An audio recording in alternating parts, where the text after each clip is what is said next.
আমি বানাচ্ছি ছোলার ডালের আম দিয়ে টক।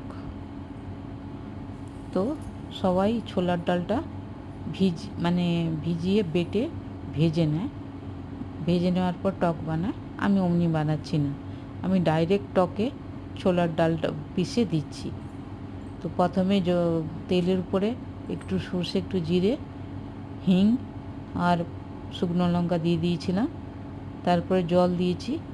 জল দেওয়ার পরে আম ছোটো ছোটো টুকরো কেটে রেখেছিলাম, ওগুলো দিয়ে দিয়েছি।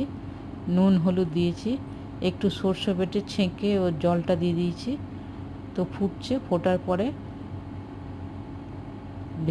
ভেজা ছোলার ডালগুলো পিষে নিয়েছি, ওর মধ্যে একটু নুন হলুদ দিয়ে দিয়েছি, দিয়ে 2-4টে কাঁচা লঙ্কাও দিয়েছি, যাতে একটু খেতে আরও ভালো লাগে, একটু ঝাল ঝাল লাগে।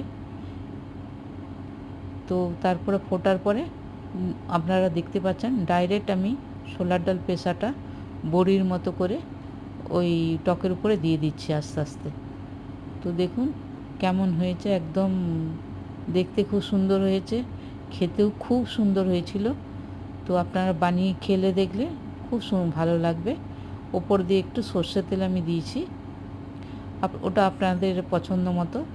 আমার ভাল লাগে বলে আমি দিয়েছিলাম।